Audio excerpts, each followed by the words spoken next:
I know I said I wasn't going to make any more videos. I got this old beater. We had that bar with Buick brace, so I installed it. Didn't really paint it because it was in pretty good shape.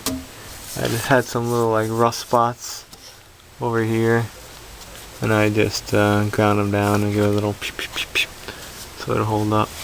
Look at that. Nasty. It's all like the frame coating, the wax coating just comes off. Got the underneath of this thing. I should have never undercoated this thing. I used that 3M stuff. I've probably seen a bunch of cans. I wish I never did. Should have left it factory. But that's on the bar mount. Some idiots to mount them on this side, which is wrong. You know, why would you mount it on this side? I've seen people do it. But look at the mounting area. It's like there's no flat compared to on the back. So you put it over here, and about that much sticking out on that side, and about that much sticking out on this side. A little more sticking out on the other side, but I don't think it really makes a difference. I tried to tuck it up as high as possible too, you know, snug it up. Hit it with your hand, or better, a mallet. You don't want to hurt your hand. Be whacking stuff. And yeah, I think it looks freaking awesome. I like it. You can barely see it underneath the car too. I purposely tried to tuck up these exhaust tips as much as I did too. Oh, they finally moved. Yeah, it was crooked. Now it's straight again. Not this one. Buick brace. It's a rare TSB. Connects the this side of the frame rail to that side of the frame rail, or that side to the frame rail, to this side of the frame rail, and works pretty good.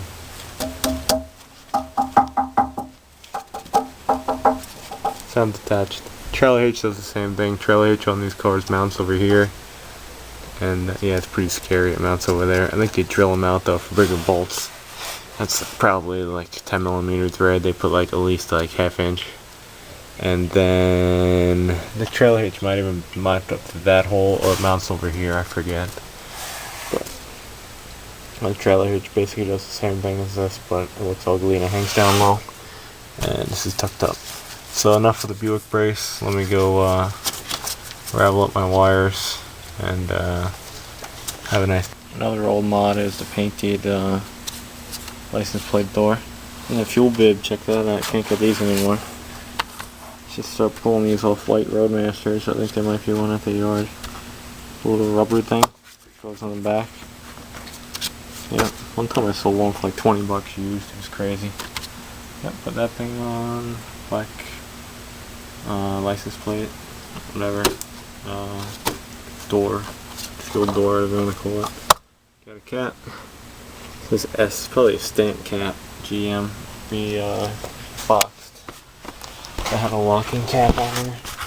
What I was thinking about too, when I undercoated all this, I should have really just put seam sealer in all those seams. That's what causes the rust in the first place.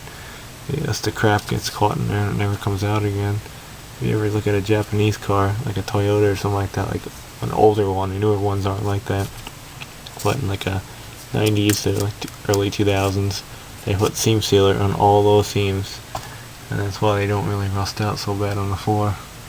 The American car rust out real bad, because they do not protect the seams. This I've always wondered about too in this car. It's been rough for years. I don't know what the hell happened. Real nasty. I smashed my quarter panel over there years ago. I had a big old cut in it. I just banged it back out. It looks half-assed. It's pretty bad. Yeah, I went off a curb.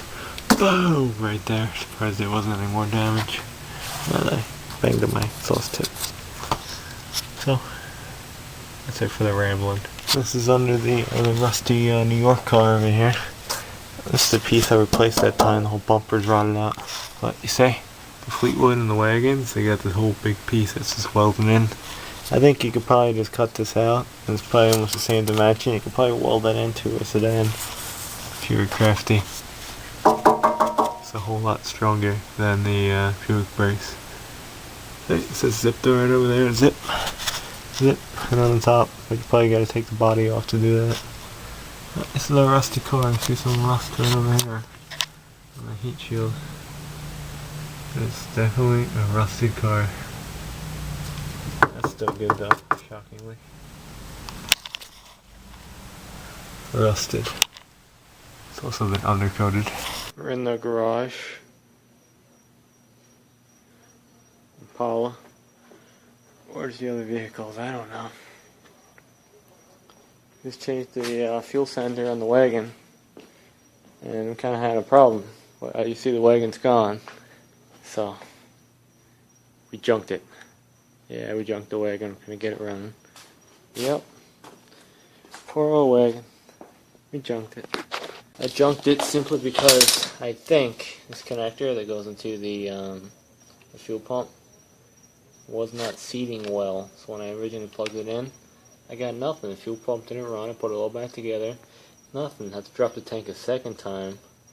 Take the sender out. I test everything. Test the whole thing. I got nothing. Got nothing.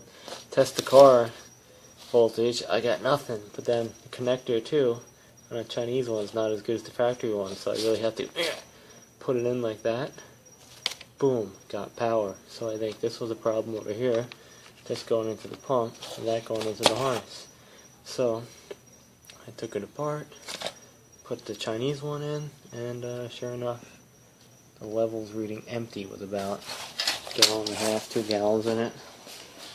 It's the factory one. Hope that the repair works. It's kind of scary now. You don't know when the car's going to shit out. But thing's out of here. Dad's getting gas in it, and hopefully he makes it back. That will pull it back with the Impala. Or wrap a tow rope around my Buick brace.